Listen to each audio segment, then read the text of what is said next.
So transaction management in Spring. Before I talk about transaction management in Spring, let me talk about transactions generally. What is a transaction? A unit of work. You want some statements to be executed successfully. All statements should be either executed successfully or everything should be rolled back. Okay, let's take a simple example.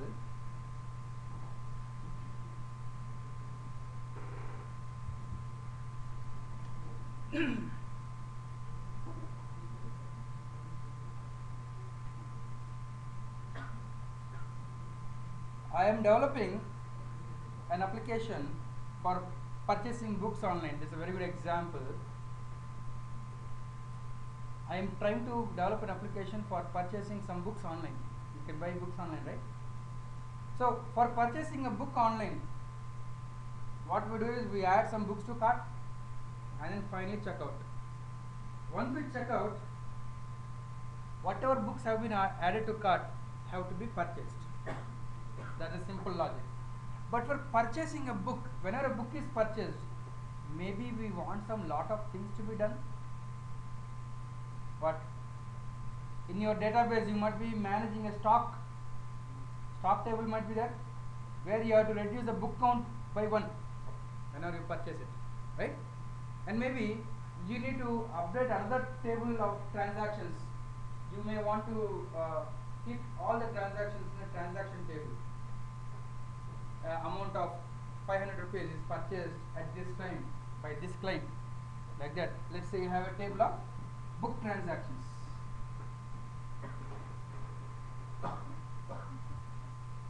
What all transactions, how much was debited, how much was credited, etc. And this is a stock table, which will contain book ID, book name, publisher, price, and then quantity. Quantity is there, right? Suppose book ID 1, tell me some good book, For Spring, the good book is Spring in Action. Publisher is Manning. Quantity, price is some 1000 rupees. Quantity, let's say in our bookshop we have 20 books in.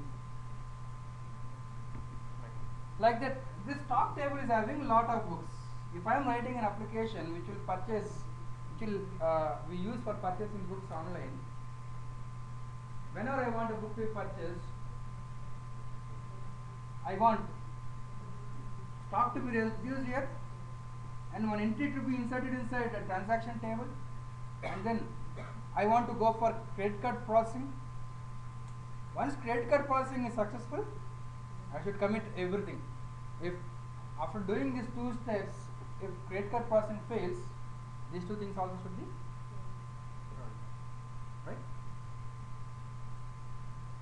So for one action of user, I want to do more than one action. User will just say purchase, but whenever it says purchase, I need to do three actions.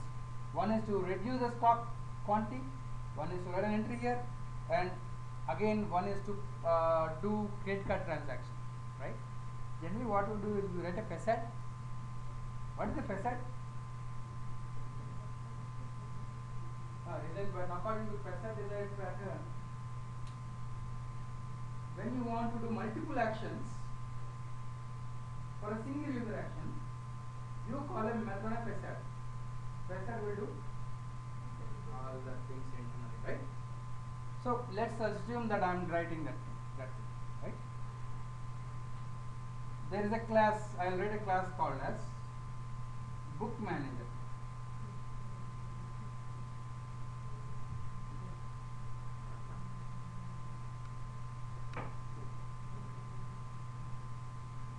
In this, I will have a method called as purchase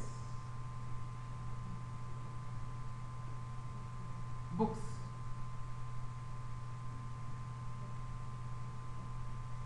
which will take list of book object.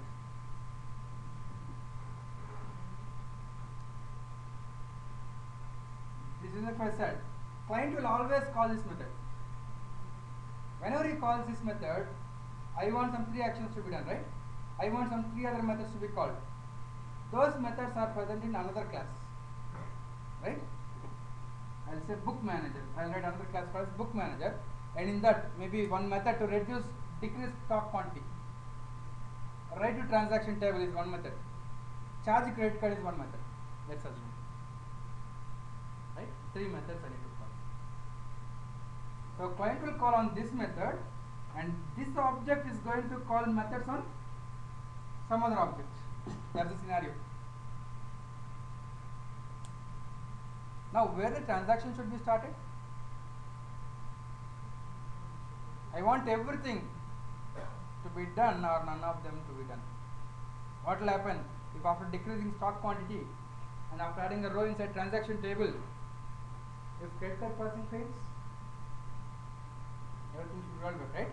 So what I want is, I want a transaction to be started, database transaction to be started before calling this purchase books method, and it should end after the control comes out of the purchase books method, right? I don't want to write transactional code. It can be done by using AOP. You want to execute something before? What do you want to do before? You want to start a transaction. What do you want to do after? You want to either commit or roll back the transaction, right? So you will be using AOP. So there are some predefined advices, transaction advices. You need not write anything. There are some predefined transaction advices which will do everything. You just need to say when a transaction has to be started. You just need to define a pointed expression saying before calling this method, transaction should be started. Transaction advice is an around advice. Before calling the method, transaction will be started. After calling the method, right? Now, this is a scenario which I am going to code. I'll write the code for it. But before talking about it, I just talked at a high level right now, saying that just as a transaction advice. Let me go to the inner levels. Who is managing the transactions in this case? Container. Spring Container is managing the transaction. So we call such type of transaction as CMT. Container managed transactions. Here Spring Container is managing the transactions. Or we have programmatic transactions also, which we will be seeing in Spring also. They are called as bean managed transactions, BMT. So Spring supports both CMT as well as BMT. Container managed transactions, programmatic transactions. So first let us talk about container managed transactions. Tell me some properties which a transaction should have. Acid, atomicity, consistency, isolation, duration, durability. Durability. So among that, isolation. Isolation is the one which will affect the performance. Isolation, how do you achieve isolation? How do you make sure that two concurrent transactions, two transactions are working on same row concurrently? How do you make sure that they are isolated from each other? By taking locks. Isolation can be achieved by taking locks. And you know in database, there are various types of locks. Read lock, write lock, read-write lock, shared locks, different types of locks. And which type of lock to be taken is decided by an isolation level. There are some standard isolation levels. So for your transaction, maybe you need to configure an isolation level. Based on the isolation level you configure, that type of locks will be taken, right? Generally, isolation levels will be configured by our DBA at database level. Database level only isolation levels are already set. By default, some isolation level will be there. Most of the times, those will be sufficient. The isolation levels which we set at database level will be sufficient. But sometimes we may want to override those configurations given by the DBA, maybe for a particular scenario. So we may configure isolation levels at programmatic level also. the programmatic configuration of isolation level will override the default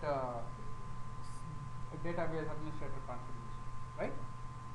So one thing is, whenever I'm starting a transaction, who is starting transaction? I am not starting a transaction. Container is starting a transaction, right?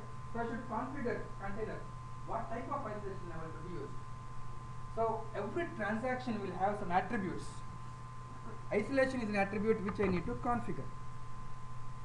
So transaction attributes, I am just specifying isolation level. What isolation level to be applied for your transaction, you need to specify, you need to configure it. First, once I talk theoretically, I'll go to the code. Okay. Then propagation behavior.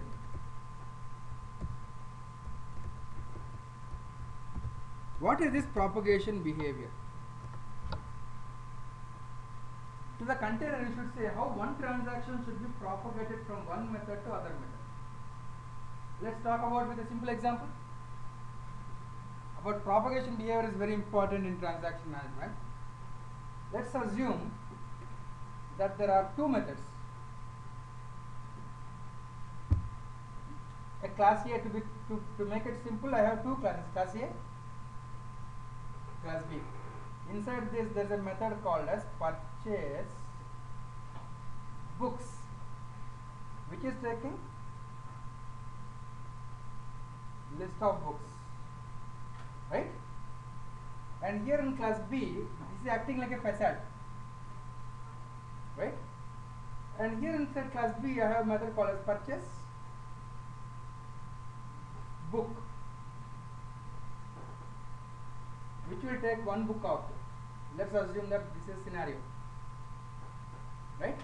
So in this, what I can do, in a for loop, for each book I'll call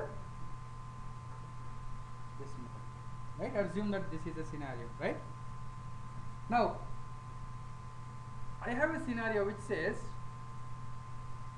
either all the books which are passed to this should be purchased, or none of them should be purchased, right? Let's assume that to this I am passing a list of books which are costing, like say 600, 700, 800, total is 2100, right? But I have in my credit card there is 2000 rupees only, right? So how many books can I purchase? Only two. Third book purchase will fail, right?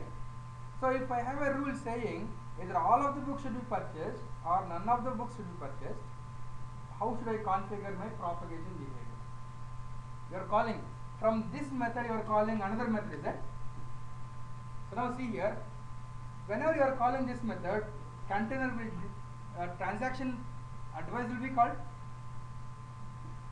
Transaction advice will be called. Now the transaction advice has to decide, should I start a new transaction here or not, right? So I will configure through XML or through annotations. I will configure for this method the propagation behavior is required. There are various values. Required is one of the values. So for this method I configured propagation behavior is required, and for this method also I specify it is required. This is a propagation behavior I configured. For both the methods I configure as required. So client is calling this method and passing a list of 3 books. Before calling this, what is the transaction propagation behavior? Transaction is required, I said. Before calling this method, there is no transaction till now, right? So what the container will do is it will start a new transaction. Okay, it will start a new transaction before calling this method. And when it is inside this method, what are you doing? You are calling another method, right? So again, for this it is required. Now the advice should decide whether a new transaction should be started or already a transaction is started, right? Should I continue with same transaction? The transaction advice should decide. Here it is required. The method for this method transaction is required. Already there is a transaction which is started here. So what the container will do is it will not start a new transaction. It will continue with the same transaction. So transaction started here and it will end here. If any exception is thrown, then everything will roll back. So I will not be able to purchase any of the books, right? But let's say I have another rule saying, let him purchase whatever books he can purchase, right? So now what I will do is, for that scenario, for this method I'll keep it as required, and here I'll say requires new. I said these are transaction propagation behavior which I want. So before calling this, for this, what is it? Required. That means transaction is required. A new transaction is started. This method is calling another method. For this I said requires new. So what happens is, the earlier transaction will be suspended and a new transaction is started before calling this method, and once the control comes out of this method, it is committed if no exception occurs, right? So in this case, first book purchase will be committed, second book purchase will be committed, third book purchase fails, third book will roll back, then the control will come here. This transaction also will roll back. No, this transaction will roll back. This transaction will roll back, this transaction will roll back. But two transactions in between have been committed. So I will be able to purchase. So propagation behavior tells whether a new transaction has to be started or should it continue with same transaction whenever you are calling the methods. Whenever the control is propagating between your methods, how the transaction should be started is defined by your propagation behavior. Right? Any doubts? And then rollback behaviors.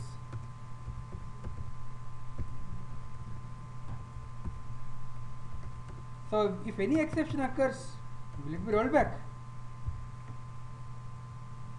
If this method throws any exception, will it be rolled back? No. Only for runtime exceptions, container will roll back. For compile time exceptions, you are supposed to handle it, right? So for compile time exceptions, rollback will not happen. Container will not roll back for compile time exceptions. It will roll back only for runtime exceptions, right? By default, these are default scenarios. But you may sometimes want, for a particular compile time exception, you want the transaction to be rolled back. For a particular compile time exception, it's not problem. So you can specify when you want to roll back and when you don't want to roll back by specifying the rollback behavior, right? And finally, a lot of things are there, but finally, timeout. What is timeout? I can specify what is the timeout of this transaction. Suppose if a transaction is taking more than 30 seconds, it's too costly, the client cannot wait more than 30 seconds. I may want the transaction to be rolled. So I can specify timeout for my transaction also according to my. So whenever I am configuring transaction, I need to configure these things. Any doubts till now? So till now I didn't talk about how to configure an advice and everything. For a transaction, these are the properties which we should configure. So I'll just summarize what we have discussed quickly, then I'll go ahead because again we have lost the context. So there are two types of transactions, CMT, VMT, container managed transactions and bean managed transactions or programmatic transactions. Container managed transactions are done by using predefined advices. There are some predefined advices already written in Spring. We can just configure them and we can get container managed transactions. And programmatic transactions, there is an API which we can use for writing programmatic transactions. We will do it. But before configuring or before writing any programmatic transaction or before configuring anything, we discussed that we need to understand about some transaction attributes. So we understood that these are the important transaction attributes to be configured. For every transaction, we may want to specify an isolation level based on which a transaction will decide whether to take a lock or not. And other thing is, transaction may have, we may have to specify what is the propagation behavior. One method may call other method. As we are using declarative transaction, what is the propagation behavior? the transaction which is started for this method, should it be propagated to the next method or should it suspend before calling the next method, is decided by propagation behavior. We need to configure that also. Then rollback behavior. By default, any declarative transaction, whether you are using declarative transaction in EJBs or here, any declarative transaction will roll back only for runtime exceptions. If your method is throwing some compile time exceptions, rollback will not happen by default. But in some cases, you may want to roll back for some compile time exceptions, or you may don't want to roll back for some runtime exceptions, right? So that also you can configure by using rollback behaviors. And last one is timeout. You can specify if a particular transaction is taking more than some time, like say 30 seconds, you want the transaction to be rolled back, right? So you can specify all this. If you are using declarative transaction, you will do it in XML. If you are using annotations, you will do it in annotations. If you are doing programmatic, you will do it through the API. But configuration you need to do, right? So first, after understanding these things,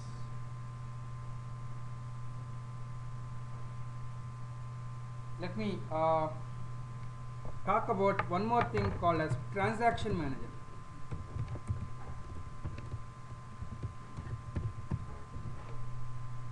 Transaction manager. In Spring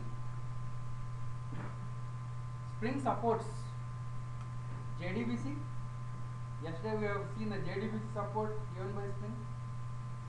Spring gave us JDBC template by using which we can execute any JDBC queries, any SQL queries. Right? This is JDBC support. Spring gave JDBC template. Similarly, Spring supports Hibernate. Spring can integrate with Hibernate. For Hibernate, it gave another thing called as Hibernate template. Even for Hibernate also, just a single line of method call will be sufficient for doing complex tasks also. There is Hibernate template given for Hibernate. Spring even integrates with JPA, Java Persistence API. For JPA, it gave JPA template. For IBADIS template. Like that, Spring will integrate with a lot of other technologies. Spring integrates with JMS. Even JMS also, we need transactions. Like if I am sending some 10 messages to a particular queue, I want all the messages to be delivered or none of them to be delivered. So like that, I may want transactions in JMS also. And Spring also integrates with JTA, Java Transaction API, for global transactions, a transaction spanning over multiple data sources. We use JTA. Spring integrates with that also, right? So in the market, there are a lot of transaction management APIs. We have JDBC API. How do you start a transaction using JDBC API? Connection dot set auto commit false. That will start a transaction. Connection dot commit will commit. Connection dot rollback will roll. We have again Hibernate API. In Hibernate, how do we start a transaction? Session dot begin transaction. Then the transaction object dot commit or transaction object dot rollback. In JPA, there is an object called as entity transaction. Entity transaction dot begin, entity transaction dot commit, entity transaction dot rollback. Right? If you are using JTA, Java Transaction API, you have user transaction object. User transaction dot begin, user transaction dot commit, user transaction dot rollback. So there are a lot of transaction management APIs in the market, but Spring will try to abstract all the transaction management APIs from you by providing a simple interface called as Platform Transaction Manager. Right? So I just show you the presentation. What is this Platform Transaction Manager? Platform Transaction Manager is an interface. Subclass is Abstract Transaction Manager, and you have various concrete classes. Data Source Transaction Manager is the one which you need to configure in your XML if you are using plain JDBC. If you are using JDBC template, then you can use data source transaction manager. In your XML, you can configure data source transaction manager as your transaction manager. If you are using Hibernate transaction manager is there. If you are using JPA transaction manager. If you are using JTA transaction manager. JMS transaction manager. JDO. So Spring comes up with lot of transaction managers. In your XML, what you need to do is, according to whatever you are using, if you are using just plain JDBC, then configure data source transaction manager or configure Hibernate if you are using Hibernate, right? So you need not worry about the underlying transaction management API. You just have to configure one of the managers and you call methods on the manager, transaction manager. If you are doing programmatic transactions, you will say platform transaction manager dot begin, platform transaction manager dot commit dot rollback, right? In your code, if you are writing programmatic transactions, in your code the variable type will be interface type. Variable type will be interface type, but you can inject that interface with any of one of the implementations. So in your code, if you are writing programmatic transactions, in your code the variable type will be platform transaction manager, and in your XML you will be configuring any one of these. You will be injecting it, right? In your code, what will you do? You will call methods on platform transaction manager, right? So are you not abstracted from underlying transaction management APIs? Right? If you are using plain JDBC, you need not say connection that set auto commit false. You just have to say platform transaction manager dot begin. It will literally use the JDBC API to start, right? So you are abstracted from the underlying transaction management APIs by using a transaction manager. Spring comes up with a transaction manager for each and every API, right? Right now I am using plain JDBC, so I will use data source transaction manager. For data source transaction manager, there is a dependence on data source, right? Any doubts still now? Okay. So what I want to do in this example, first I want to show you how to write declarative transactions and how to write programmatic transactions later. Before I start writing, tell me, when do we go for programmatic transactions? When do we go for declarative transactions? Do you always go for declarative transactions? May not be. Suppose if you have a big method, a method is taking some 50 lines. If you are using declarative transaction, a transaction will be started before calling the method and it will end only after calling the method. If this method is so big and if your transaction requires a lock, the locking time is increased, right? So if you are using declarative transaction for a method which is so big, the locking time is increased, right? But let's say I have a method which is having 50 lines of code, but I need transaction boundaries to be for some 10 lines. In that case, can I use programmatic transaction? Yes. By using programmatic transaction, I will decide where a transaction to be started by using code, and I will decide where a transaction should end, right? So we have the fine-grained control where to start a transaction, where to end a transaction if you are using programmatic transaction. But if you are using declarative transactions, the declarative transaction boundary is always the method start and method end, right? Which may not always be good. So if you want fine-grained transactions, if you want to define what is the boundary of your transaction, then go for programmatic transaction. Or if you are okay with coarse-grained transaction, coarse-grained means the method boundary is the transaction boundary. If you want coarse-grained transaction, then go for declarative transaction, right? So it's up to you and based on your scenario whether you go for declarative transactions or programmatic transactions. But to make our life easy, we always go for declarative transactions instead of writing programmatic. So first let us see the declarative part, because we are familiar with AOP right now. let's complete that which is related to AOP. Then I'll try to do transaction programmatic. First we'll write declarative. Yesterday we have written JDBC, in which we have written our DAO.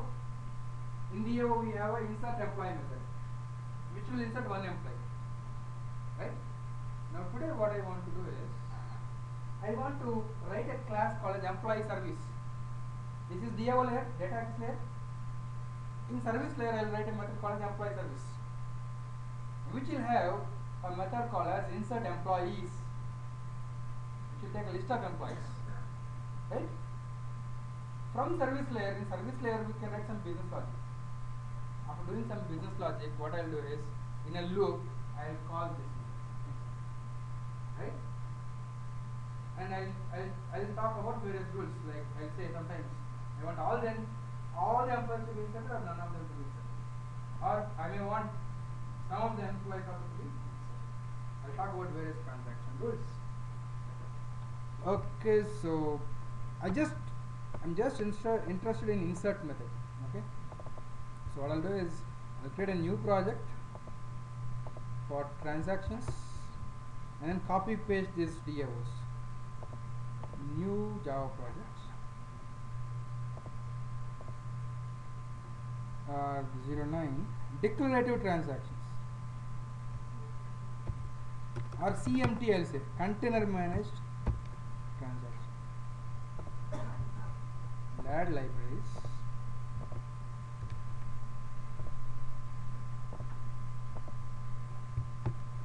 So I'll create com.mysys package.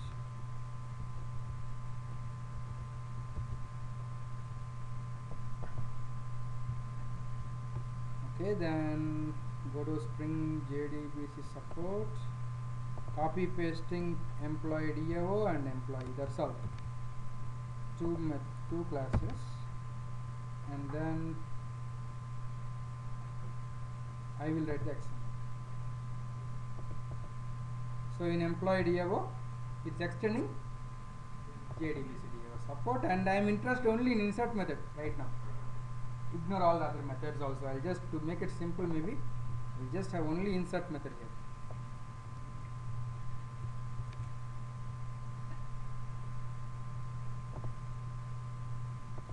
here. Right, now I will write one more service.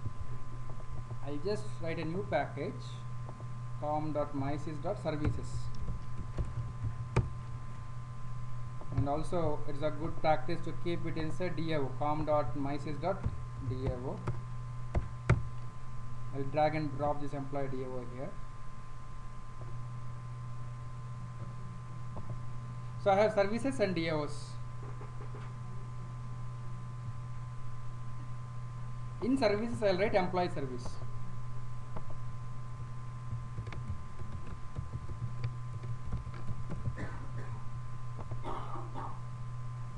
Then here I will write a method which will be public void insert employees,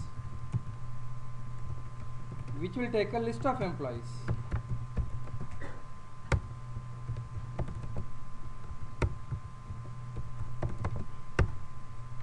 And employee service is dependent on employee DAO, so I'll inject it.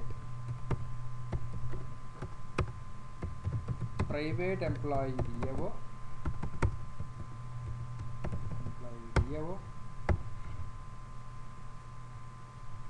and I'll give a setter method so that I can inject it to XML. First I am showing you XML based configuration, then I'll show you annotation based. So here what I'll do is I can write some business logic. For now I am not writing any business logic. For each employee,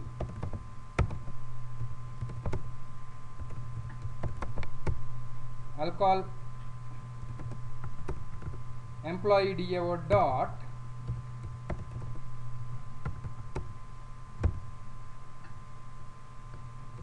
insert. That's it, right? So I have not written any transactional code in my DAO or in my service. No transactional code till now. I will do it everything in XML. So now I am writing the XML, the most important configuration here. I'll say TX for transactions. First I'll configure my employee service and DAO quickly. Okay, I need first our data source, right? I'll copy paste my data source configuration and employee DAO configuration. Data source and employee DAO. Employee DAO is injected with data source. My employee DAO is extending JDBC DAO support. So here I am calling get JDBC template, right?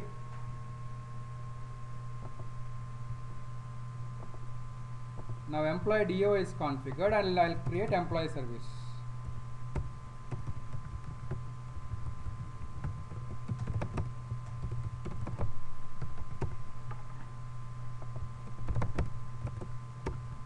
It is dependent on employee DAO,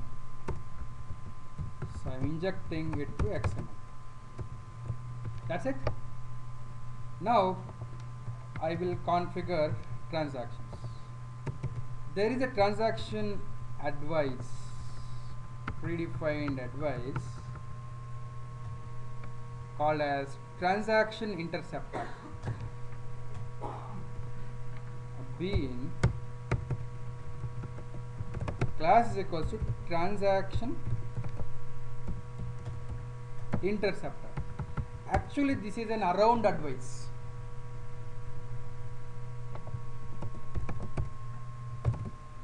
Transaction interceptor. This is having some dependencies.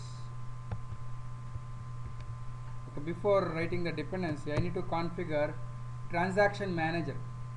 Transaction manager is responsible for managing the transactions. So I'll configure one more bean.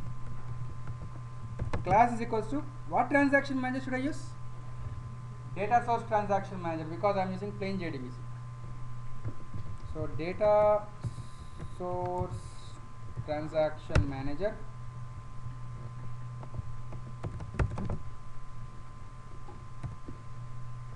And this is dependent on data source. I'm injecting the data source. And now for my interceptor there is a dependency on transaction manager. It will be internally using transaction manager, right? Then we need to tell about transaction attributes. Property name is equal to transaction attributes. What is transaction attributes here? It's of type properties. Properties means what type? Props. Inside that prop key is equals to, you have to specify the method name. I'll use star. That means for all the methods what is the transaction attributes. I want to specify propagation underscore required. See, in the API there is a class called as transaction definition, interface called as transaction definition, and in that there are some constants configured for various propagation attributes and isolation attributes. Propagation underscore required. I'll talk about various things. First I'll write propagation underscore required means before calling the method a propagation is required. So I'll write propagation underscore. Right now I am not configuring about isolation, timeout, rollbacks. Propagation is minimum required, right? I may not configure isolation if I am okay with the isolation level of the database, right? If I don't have any rollback rules, I will not define. So right now let's go with the defaults. So now I define one interceptor. This is an advice. So what we need to do? We need to create one advisor, which is a combination of advice and pointer. So I will write one more bean class is equals to default point cut advisor. I'll give tx advisor, I say,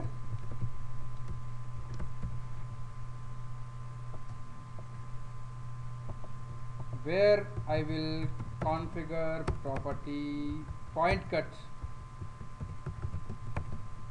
value is equals to execution of, for now I'll say star space star dot star of for all. Okay, advise, it's nothing but my interceptor.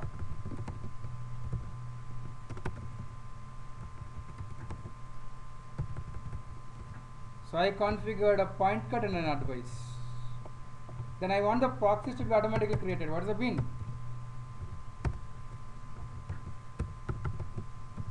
Class equals to default advisor auto proxy, right? So automatically wherever this point cut is matching, this advice will be applied, right? So automatically before calling any method transaction, right? So now what I will do is, from my main I will get the reference of employee service and call employee service dot add, insert employees, right? So in my demo I'll write a demo class, new class, I'll take main, just use the earlier one, copy paste. So what is the XML name? tx dot XML, then context dot get bean, bean name is employee service,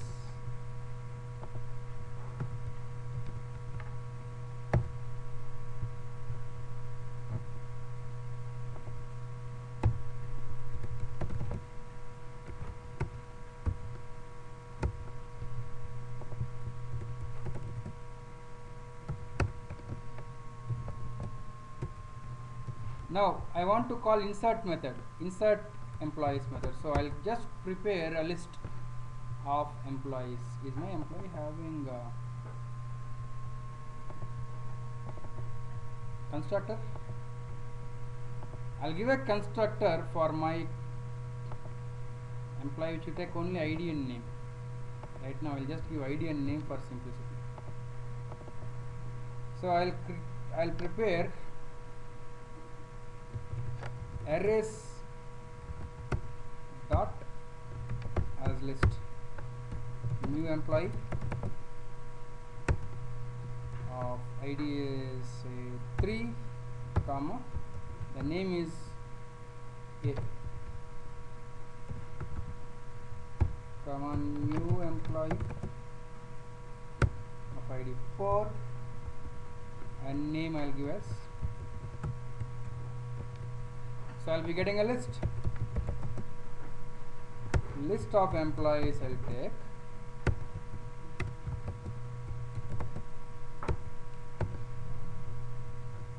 then I'll pass this list to my employee service dot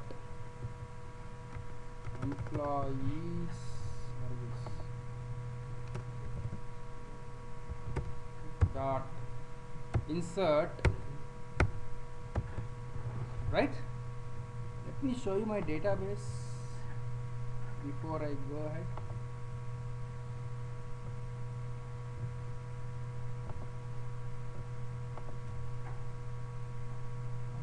Yesterday I think we used SpringDB. This is my employee table. I am having IDs 1 and 2. So will this be successful now? 3 and 4. I'll give 3 and again 2. The transaction should fail because inserting second employee will fail. What is this service doing? It's calling insert in loop. Insert is trying to insert. So second employee will fail because already there is an employee with ID2 mail address. So all of them should be rolled back. Let us see. In my code, I never wrote a transactional code. Everything is done inside the. Let me just check whether it will work really or not.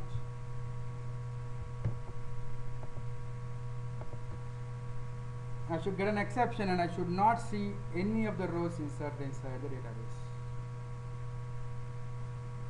Oh, what is it saying? Cannot convert. What is it? Point cuts. Where am I specifying the point cuts?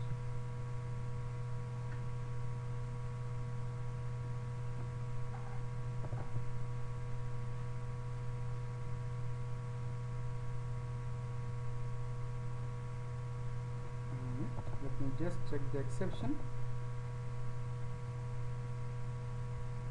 Okay, error creating TX advisor.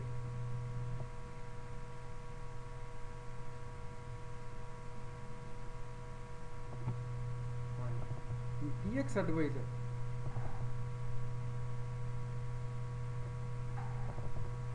Point cut is of type.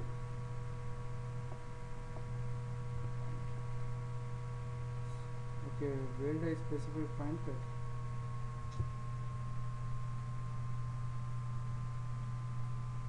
It should be, I gave point cut expression, is it? So I should write another bin class is equals to aspect j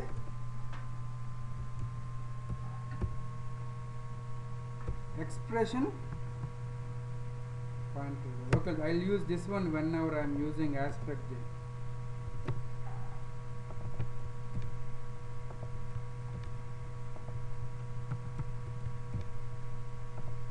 If I'm using aspect j expressions, I have to use this one. This one I use whenever I was using name match method point cut.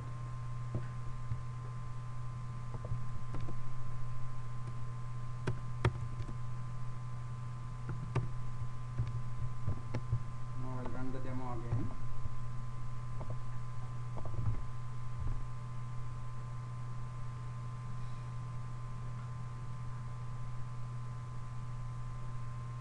I got an exception. What is it? Error creating data source.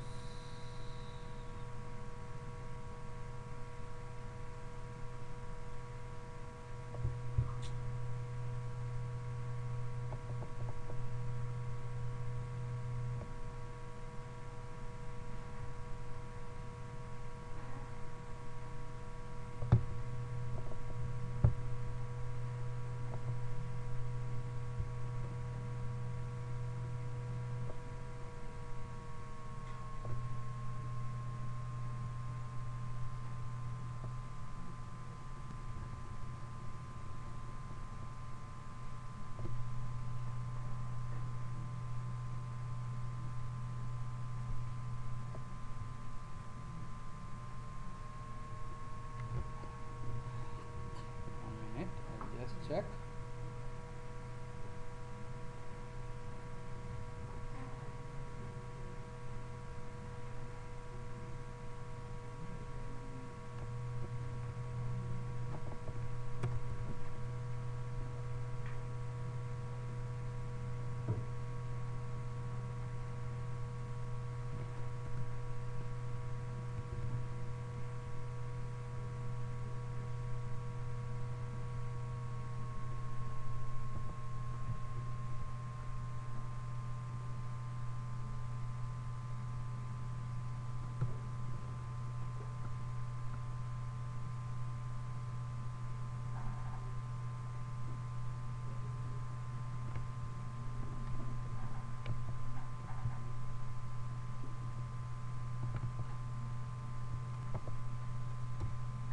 Dot mysys dot employee service dot insert employees, or I want to use, how to use or using instead of saying insert employees, I'll say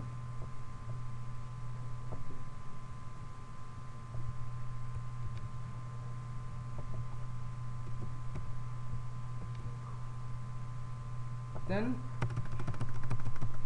insert in DAO, right?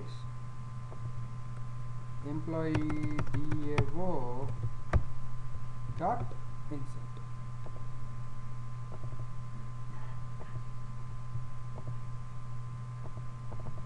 Still my database is having 1 and 2.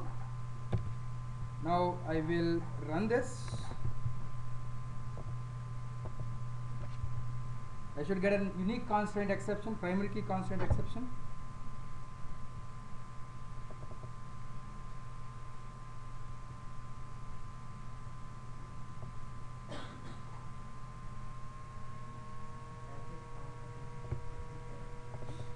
Okay. com.mysys dot services, and here it is DAO dot.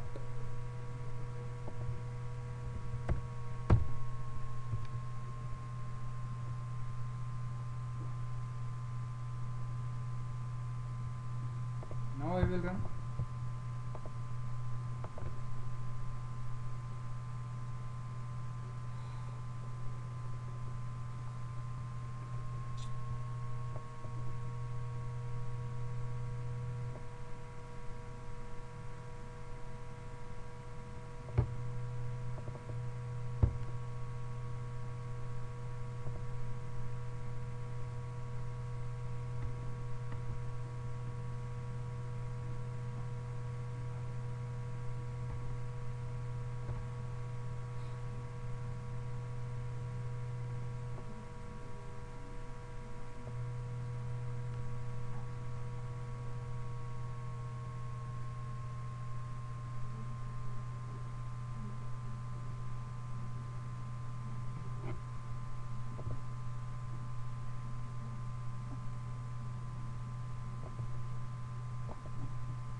Yeah, so I'll tell you the problem. So generally for proxy to be created, if your class is implementing some interfaces, your proxy also will be implementing same interfaces, right? Earlier the problem was my employee DAO was not implementing any interfaces, right? So internally, Spring AOP will be using some third-party libraries called as CGLib or Java Assist library for creating proxies if they are not implementing interfaces, right? So they created a proxy, but that proxy is implementing some interfaces, right? So finally, when you are using AOP, it was not able to typecast a proxy to the variable type required. Like in employee service, what is it required? Earlier it was employee DAO. Here it was now I employee DAO. I create an interface now. Previously it was a class type. The proxy is of not of same type as employee DAO, because proxy it was made to contain same methods, but it was not able to cast it. So what I did was I made my employee DAO to implement the interface. Implement the interface. So now the proxy also will be implementing this interface, and then I am trying to inject interface. The proxy of employee DAO will be injected into this. So when you are using AOP, you just make your DAOs or services to have first implement interfaces, then there will be no problem. Right? There was a problem. So first, if you see, I got an exception. What is the exception now? Duplicate entry 2. So I expect that none of them are inserted, right? Earlier 2 were there, now also 2 were there. But now if I insert correctly, it will work. 4 I'll say. Now it should be inserted successfully. So when using AOP, as it is creating proxies, so make sure that your classes will be implementing interfaces. Yeah, no exceptions. I'll see in my database. Yes. So in my code, I didn't write any transactional code. Everything is configured inside the XML. Right? But I am trying to insert 2 employees. I want a scenario where one if it is inserted, let it be inserted. So what I should do? For method insert employees, I want the transaction attribute to be required, and for any method I'll keep one more key. For this method in DAO insert, I will say what is it? Propagation underscore requires underscore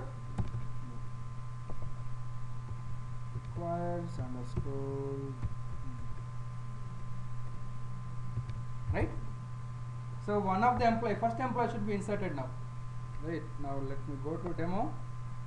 Already 3 and 4 are there right now. I'll say 5 and 4. 4 is already there. Second employee insertion should fail, but first employee should be inserted successfully.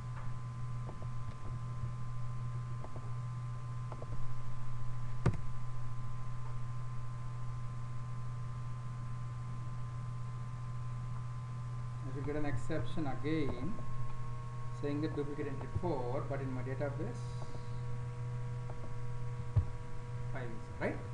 So based on the propagation attribute, it is deciding whether to start a new transaction or to continue with existing transaction, right?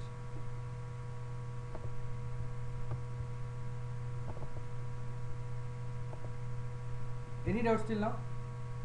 Tomorrow, if I want to use Hibernate, is there any change in XML if I want to use Hibernate? In the data source transaction method, I should change it to Hibernate transaction. If I am using Hibernate anyway in my DAO code, instead of using JDBC template, I will use Hibernate template. That's all. Code will change. But is there anywhere transactional code is changing? No. So we are independent of the transaction management APIs because of transaction management. right? Okay, so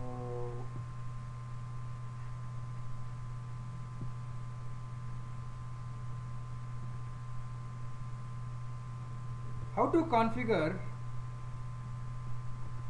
wait, let me just show you.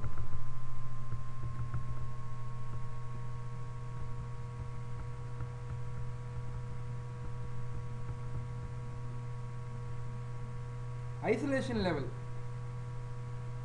After propagation, separate by comma, I can specify the isolation level. For each prop, I can specify the isolation level. What is something? By default, read committed is the default isolation level. If I can say this one, I'll go to there and specify in the XML, comma. So for that method, isolation level is this one. Whenever it is starting a transaction, it will apply that isolation level for the transaction. Right. Now I want a timeout of 30 seconds.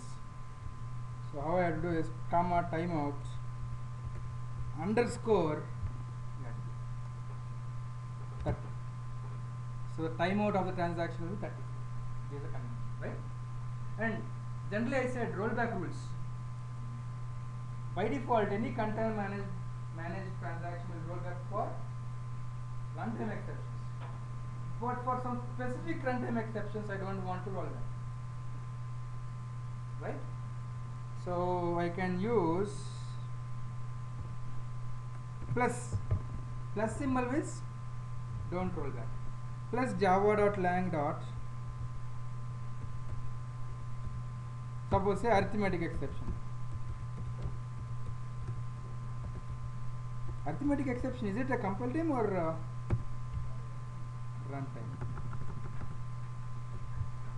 So runtime exceptions, by default for runtime exceptions will roll back, but for this arithmetic exception it not roll back. And for some compile time exceptions, you want to roll back. Yes. Comma. Yes. Minus. Tell me some compile time exception. Java dot. Dot sums. So you have to use plus or minus. Minus means don't roll back. Plus means sorry. Plus means don't roll back. For arithmetic exception, roll back. Roll back. Don't roll back. Plus means don't roll back. Minus means.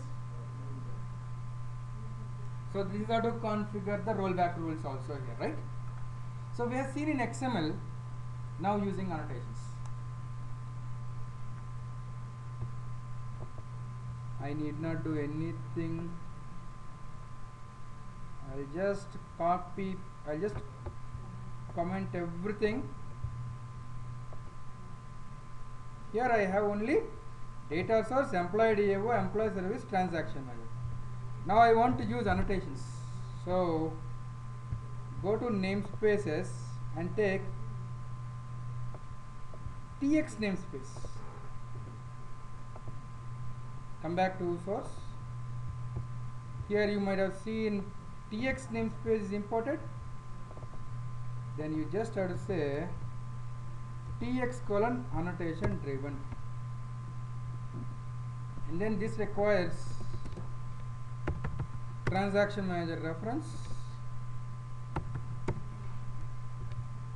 Solve. In the XML, that's all. You are saying annotation driven. Transactions are annotation driven. Go to your service method and annotate it with transactional. Propagation is equals to required, comma, isolation is equals to whatever, comma, rollback for timeouts, everything you can specify as well. That's all. So like that you can configure everything. Then for employee DAO also. For this method I require again transactional. For this also I said required. So like that, on top of each and every method, wherever you want transactions, you can just annotate. Before calling the method, transaction will be started according to that attributes. Nothing else. Transactions, using transaction annotation system. I just comment out this one again. Commenting it. Then in TX I'll comment this one also. It is not annotation driven now.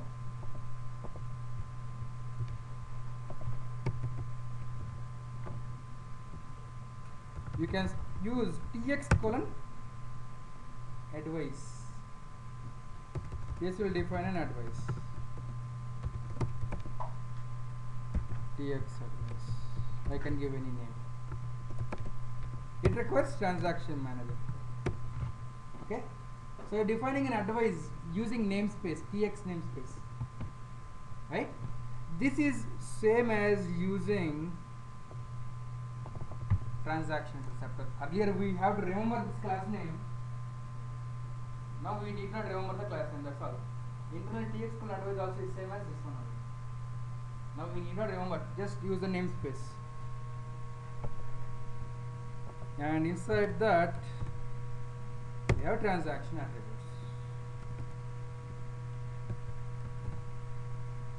For each method you can specify the method name, like I specified here method name insert employees. For this method of insert employees, what is the propagation? Required or requires new. When you take advantage of transaction namespace, you are getting control space. You will not take spelling mistakes, and you need not remember anything. Using transaction namespace is exactly same as using, right? So this is just defining an advice, right? Now I will go to namespaces and I will import AOP namespace. Earlier we saw how to define aspects in XML itself. Yes. Now I will say AOP colon config.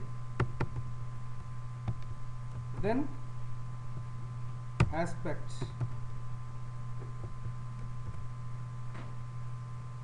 Aspect, you have to give the aspect. ID is equals to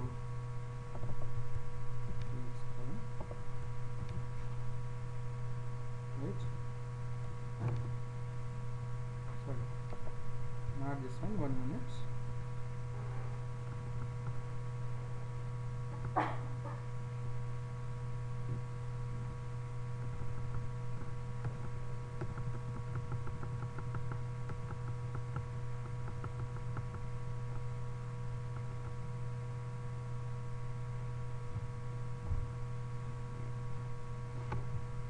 Yeah. Okay, it's like this. Not aspect. It's not an aspect. So we have advice, right? So we should not use aspect. We can use. First, I'll define a point cut. ID is equal to say my point cut. Any point cut ID. And expression, I will give the same expression what I gave.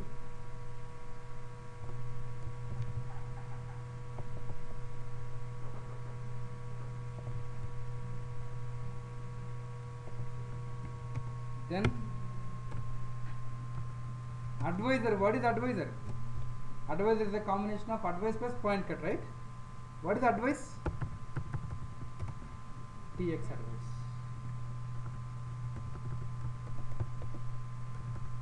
Point cut ref.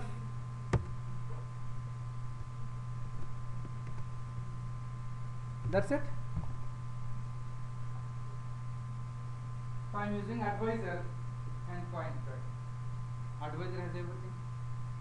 When this advice should be applied, wherever this point cut. That's all. You need not write it. So it's your choice whether you prefer XML configuration or whether you prefer annotations or So this is all about CMT, container managed transactions. Let us discuss in.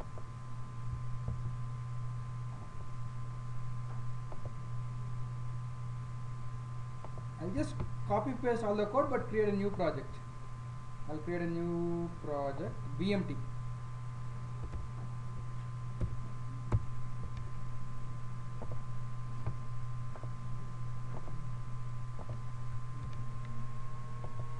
Bean managed transaction or programmatic transaction, both are same.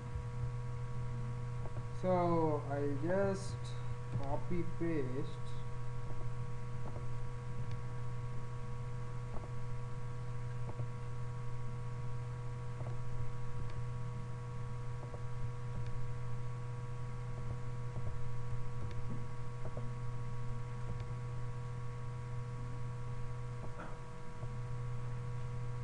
and I'll copy paste my XML also.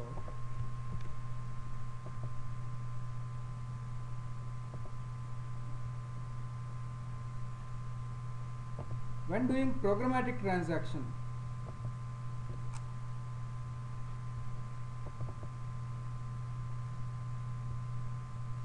I need a reference of transaction manager. So private platform transaction manager,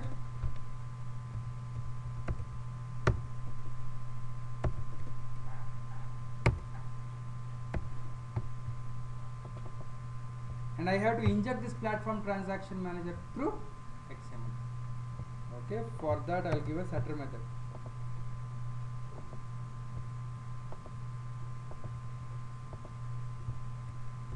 Now I want to start a transaction before the for loop. So what I'll do is I'll keep it in a try catch block.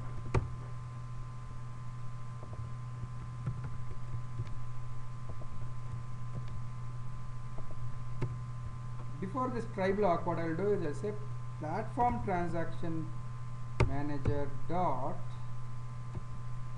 get a transaction, right?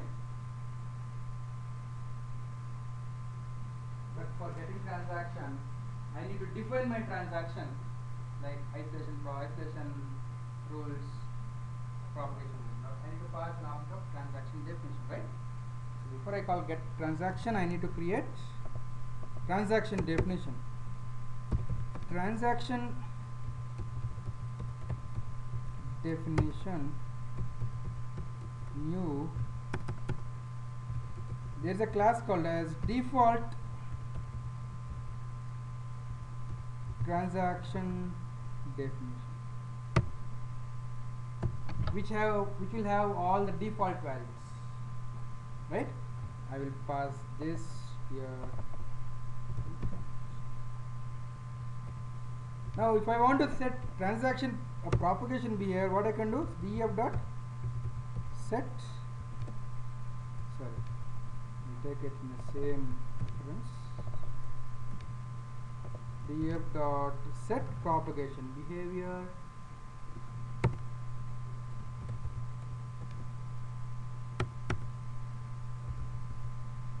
transaction definition dot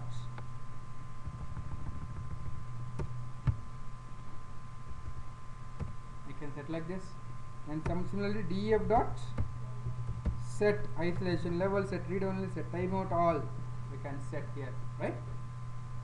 There are setter methods. You can set according to a requirement. Transaction manager dot get transaction, what is it returning? Transaction status.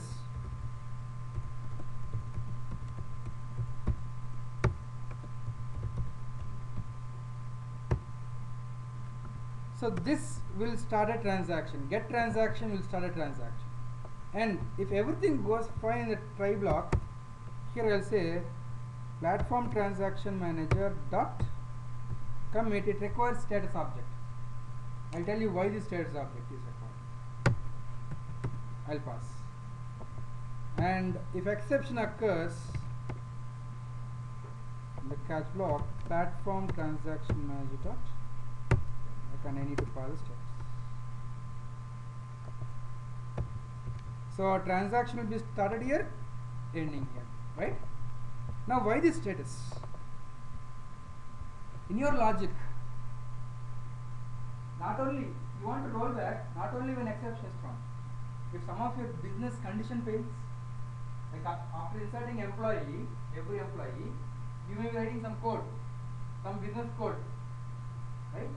In business code, if some condition fails, you want to roll back, not only for exceptions.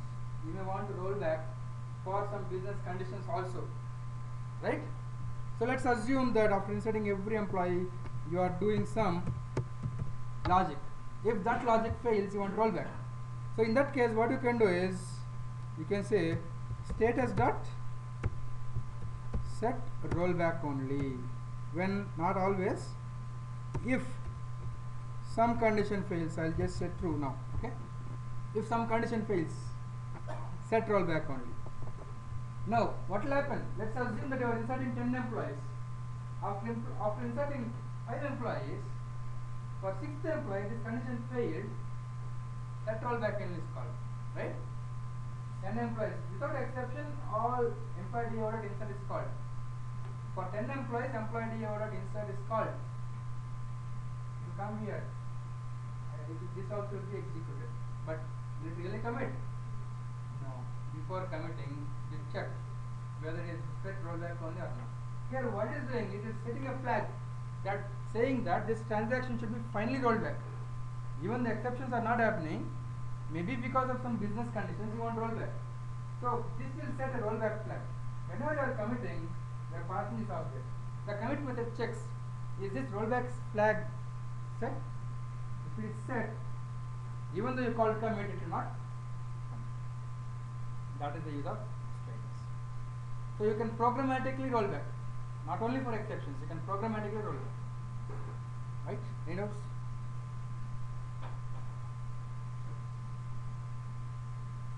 So this is a way to start a transaction by using platform transaction manager. Right? But again, we are too lazy. Yeah. Propagation? Here.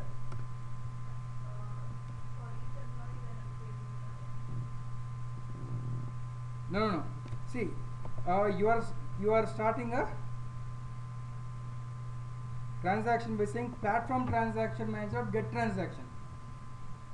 So whether a new transaction is started or whether if an already existing transaction is there in the same thread, it has to continue with the existing transaction or not, is decided by the transaction. So in your employee DAO, for your employee DAO also you want to decide whether this transaction should be started here or not, right? Here also you need to inject transaction manager, and then also you have to write, here also you have to write the code transaction platform transaction manager dot get transaction. That get transaction, will it really start a transaction or not? It will take time, because already transaction is started, right?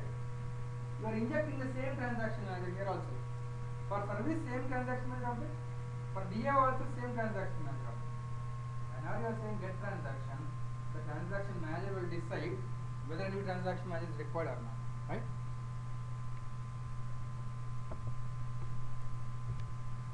So this is a code. But I am too lazy. I don't want to write such a big code. Here, I am responsible for getting a transaction, committing it and rolling back. And even I need to keep everything in a try-catch block, right? So I don't want to do all this.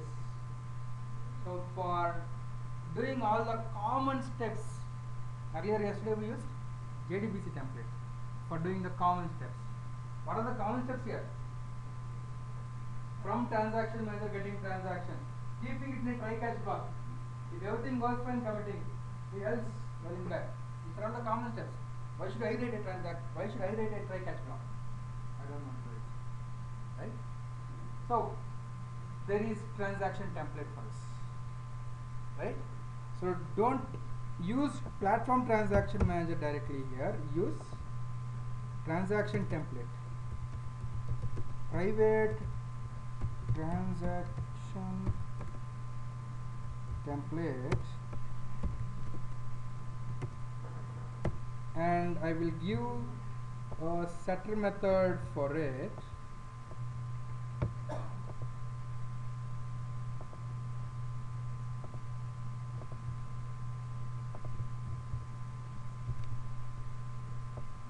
Right, I will remove all this now.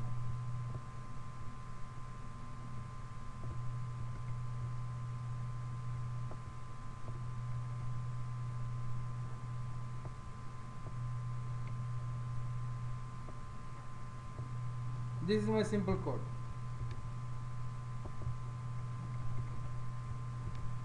Simply what I'll do is I'll say transaction template dot execute. Transaction template dot execute. I need to call this method. But this method requires an object of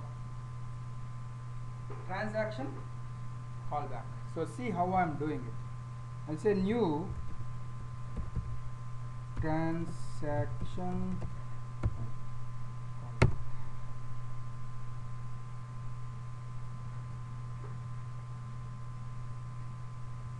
What is this? Where is this transaction callback? In which package? Let me show you the API first. Transaction callback in org.spring framework or transaction.support. org.spring framework dot transaction dot support.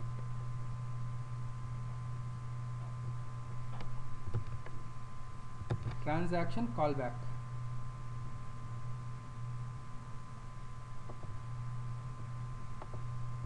This is the interface, right? It is having one sub interface called as implementing class called as transaction callback without result. There are two things, transaction callback and transaction callback without results. So now tell me, this execute method requires what? Transaction callback. Can I pass an object of transaction callback without result? Yes. So I can pass it a transaction callback object or transaction callback without result. What to use when? See here. If I am using new transaction callback without result, what is the method to be implemented? Do in transaction without result. I am passed with a status object. Here I'll keep my code. What is the return type of doing transaction? See, this is your transactional code. After executing your transactional code, if you want to return something, if you want return value after executing transactional code, don't use this callback without result. If your transactional code does not have anything to be returned, then you use this transaction callback without result. Just this code, whichever you keep inside doing transaction without result, will be executed in a transaction. That's all. This will not be returning anything, right? But if you have something to be returned, then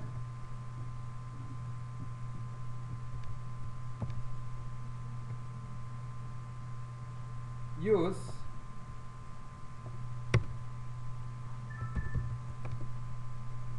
transaction callback, and what it will return, suppose if it is returning say string,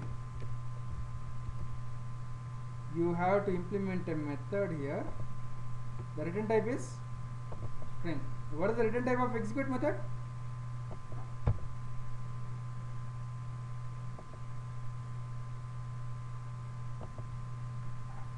If you see the return type, it is a string.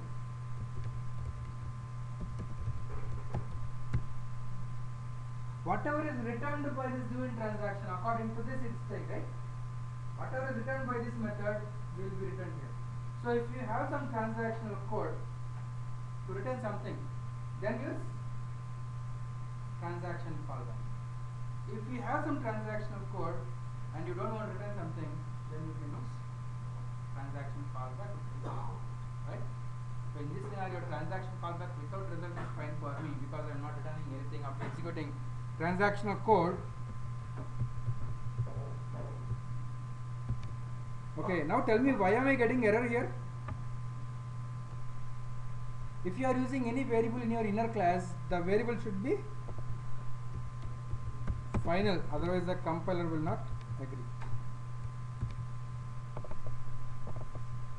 So this whole method will be executed in a transaction. What this execute method will do is, before calling this method, it will use platform transaction manager and start a transaction. And after calling this method, you decide whether to commit or rollback. Right? So how to configure transaction template in your XML?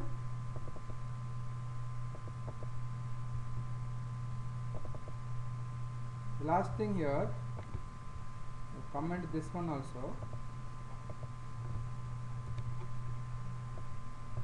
See how to configure your transaction templates.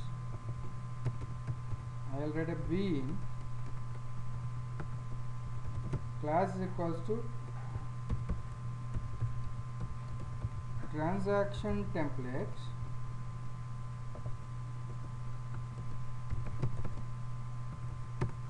it depends on transaction manager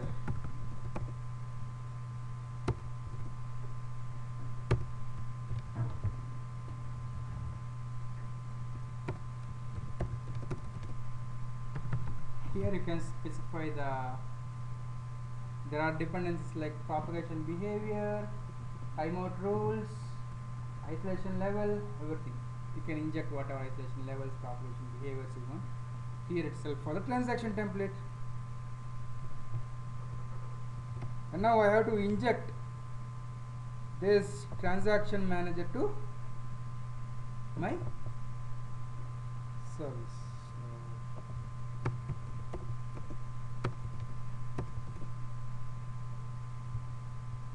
Service, is there a setter method for transaction template? No. I'll give a setter method for transaction template. It's there, right?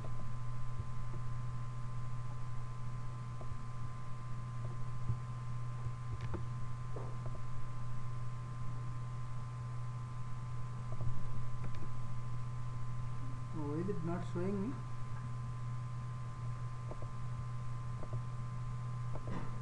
Oh, this is I am modifying the different XML file.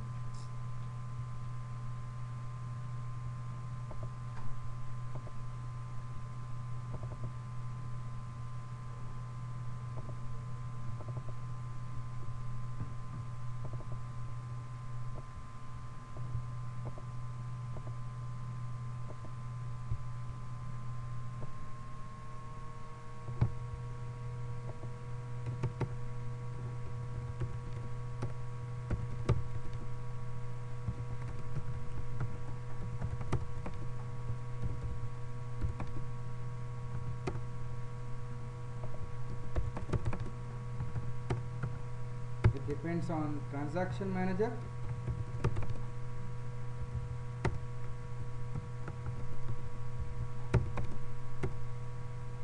and for my service I need to inject